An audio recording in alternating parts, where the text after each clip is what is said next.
طيب. انا هحط بقى دلوقتي الشوفان والطحين الحبه الكامله تمام. كله على بعضه، بابريكا، سمسم، بذور الكتان وبذور دوار الشمس واعشاب. لو عايزين تحطوا اي اعشاب حطوها، مش عايزين ما تحطوش. يعني اعشاب ايطاليه، شويه زعتر زي ما تحبوا. ممكن نحط رشه ملح ونقلب. عندنا زيت الزيتون، مكونات كلها صحيه طبعا زي ما انت شايف اهي. ونروح نجيب بقى الميه. تمام. وهنبتدي نضيف ميه لغايه ما يبقى عندنا عجينه قابله للطوع، يعني طوع، يعني تتفرد معانا. اوكي، بس بنضيف الميه حبه حبه. طبعا عايزين تستعملوا العجان بعادي، بنقدر نستعمل العجان. تمام. مش عايزين، هو مش محتاج يعني، بس اللي عايز يريح نفسه ممكن يستعمل العجان. هيك حاطه عندها جبنه بيضاء وجبنه صفراء. مين دي؟ انا حط حط حركات، حتى مربى شمعة حاطة. مش عوايدك يعني انه يعني كده يعني. سيب. اوكي. يعني ايه مش عوايدي؟ مش يعني فاهمة. كده يعني لا. وحطهم كده في يعني عادي يعني. مش خايف اكلهم؟ والله على فكرة اتاكل منهم عشان تبقى تاكل عارف. منهم. بس مش انا. لا مش انت، ما انت ما كنتش في الاستوديو، انت لو كنت موجود كنت كلتهم. صحيح. بس انت ما كنتش موجود. السيد مراد رشيدات، كل التحيه والتقدير. والفاضله رجاء الكفارني، الله يحييكي. كل التحيه والتقدير لك، نورك هذا ستنا الفاضله. بتهني بن اختها عنان شريده عشان نجحوا بالتوجيه. الف الف مبروك يا رب. بص بقى دلوقتي دي كده العجينه بقت كويسه. تمام. انا كده بصوا اهو، ده القوام اللي احنا عايزينه، اللي هو كده، ده شايفين اهو طوع. اوكي، هناخدها هنجيب صينيه حطيت فيها شويه زيت، ودي خطوه مهمه جدا. انا دايما بعملها علشان خاطر الزيت هيمنع ورق الزبده انه يتحرك، فبالتالي بيبقى مسهل على نفس الشغل. هناخد دلوقتي الخليط بتاعنا بتاع العجينه دي وهنحطها كده هنا بهذا الشكل، وسمير هيشيل لنا دي اللي هي دي لو سمحت. والميه دي. وهنبتدي نفردها طبقه رقيقه، طبقه رقيقه خالص. احنا قايلين انها كراكرز، فعايزين طبقه ايه؟ رقيقه. رقيقه. هنعمل كده. طب هنفردها ازاي يا سمير؟ نفردها بالمشبك. لا لو حطيناه هيلزق. بنجيب ايش دلوقتي ورق الزبده بعد اذنك. طيب بدك ورق زبده لو سمحت. تفضلي. قديش قطالك منه؟ قد الصينيه لو ممكن يعني بالتقريب. هاتي اشوف كده لو سمحت. يا ورق زبده يا نايلون. اوكي، يا ورق زبده يا نايلون. تفضلي. لو عندكم شويه زيت زيتون زياده بنقدر نمسحها كده بس على الوش بشويه زيت زيتون لو في يعني. اوكي تمام. هناخد دلوقتي الورقه بتاعتنا ونحطها كده هنا، ونجيب النشابه ونبتدي نفرد. طبعا لو اتحركت منكم كده الصينيه من تحت نعمل ايه؟ بنجيب فوطه مبلوله، بنعملها مربعه وبنحطها تحت الصينيه فالصينيه ما بتتحركش. شايفين اهي. عارف لو البتاعه دي احسن لو موجوده، اللي هي مش عارفه اسمها ايه دي، اللي هي زي المرق كده بس بالايد. اللي بالايد اتوقع عندنا واحده. طب شوف. اتوقع عندنا واحده هسه بنشوف. يا رب اني الاقيها. بس ما تكونش بتتكلم على بتاعتي اللي بجيبها واخدها. هي بتاعتك اللي انت بتجيبيها وبتروحيها معك. اتوقع هي اللي انت بتجيبيها. طيب هنفرد بس كده قد ما نقدر. ارفع حاجه يعني بنفردها رفيع. اوكي. مش لاقي لك اي تول يساعد في الموضوع؟ لا فيه عادي، ما بنغلبش. كوبايه؟ يلا. بس عايزين كوبايه. هاي بدك تكون ايوه. يا سلام يا سلام يا سلام. هاي راح تنكسر بايدك.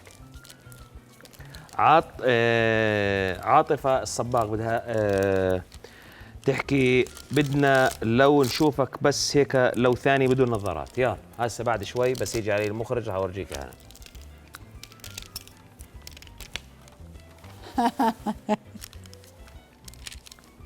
تمام تمام تمام. طيب دي بقى احنا هناخدها وهنحطها في الفرن على درجة حرارة 180 190، بتقعد تقريبا ربع ساعة تقريبا، يعني من 12 دقيقة لربع ساعة. بص ازاي، بس فعلا الكوباية رقيقة فأنا ماشية بحذر علشان ايه ما تتكسرش مننا. تمام التمام، ما في أي مشكلة يا ستي. خلاص دلوقتي هنجيب سكينة، سمير هيجيب لنا سكينة كبيرة تقطعي فيها؟ أي حاجة مش فارقة يعني. يلا هاي سكينة عشان ايش تقطعي فيها ويعلم مظبوط. اوكي تمام تمام. بس هيك فردتيها. اهي. وعلى فكرة مش لازم تتفرد لآخر الصينية يعني. اوكي بس يعني انها تكون احنا مفروضة بس رقيقة. ناخد بس السمك اللي احنا عايزينه وخلاص. مش لازم تتفرد للآخر يعني. هناخد بقى دلوقتي السكينة. أنا شايفة كده تمام. ممكن احنا نفرد بس الحتة دي كده بإيدينا لأن مفيش أحسن يعني من الإيد. والله حلو، افردي براحتك. أهي. نوال فيومي، والله يا غدغودة الرجال بحطوا اللوم على الستات بس سمير قاعد بمزح معاكي. أيوه والله هواية هواية. طيب قال لك ايه؟ قال ازاي ده جات له عشان ما اكلش من اكلي. قال الحقني. شوف لأي درجة. عادي، كل حلقات بقدمها الشيفات بدوقوني، بروع عادي، اموري تمام الحمد لله رب العالمين. هذيك الحلقة اصريتي ما اذوق اي شيء، ضربت الزايدة. لا اله الا الله، لسه بيقول لك برضه انت السبب. خالدة ابو خاص تمسي عليكي. يا مساء الفل. شكرا لك ستي الفاضلة. وفي من رجاء بدوية تحكي لك مساء الفل والياسمين يا احلى غدغودة حبيبة قلبي الله يسعدك. ام راشد دعبس. وفي اخت فاضله من الحتام اللي مرت تعليقها بتمسي عليكي بس ناسي الاسم الاول. يا اهلا وسهلا. بشرى الزعبي بتحكي المساء لا يحلو الا مشاهدتكم. ورويدة حامد دبوس. شيهانة مساء الخير.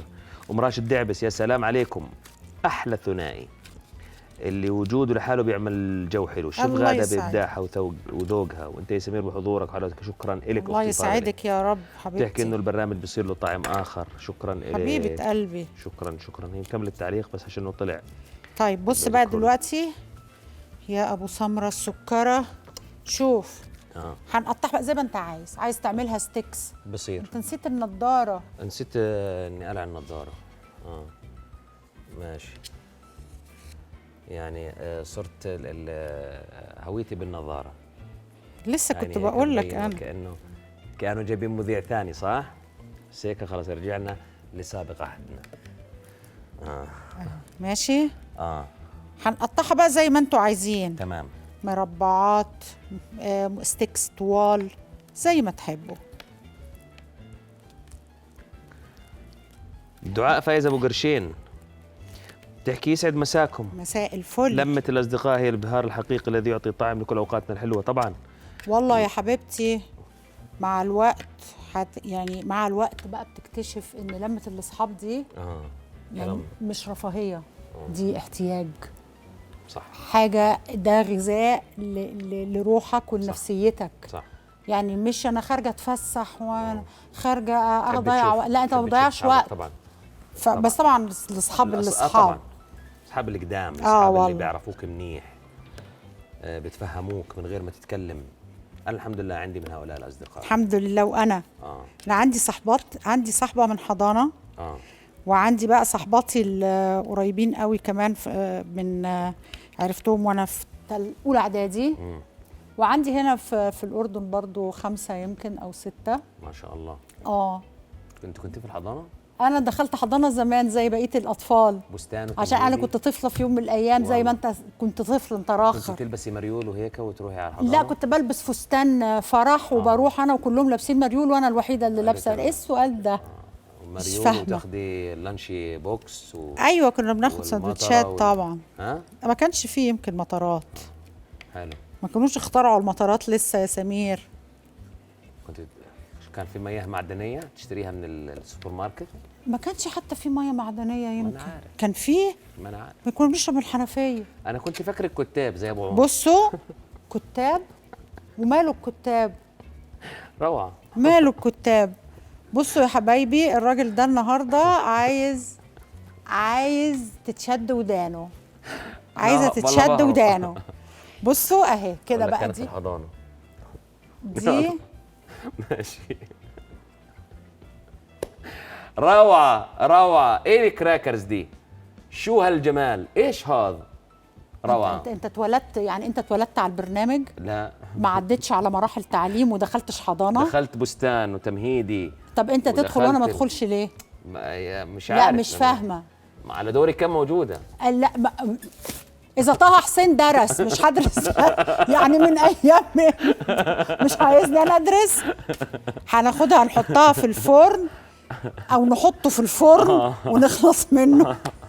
هنحطها في الفرن على درجه حراره 180 190. تمام. بتقعد من 12 ل 15 دقيقه حسب بقى الفرن، انت عارف الفرن مش كلها زي بعضها يعني. اهم حاجه ما نغطيهاش غير لما تبرد خالص علشان ما تطراش. واهم حاجه كمان اول ما تطلع ناكد تاني، اول ما تطلع ناكد على الخطوط دي. طيب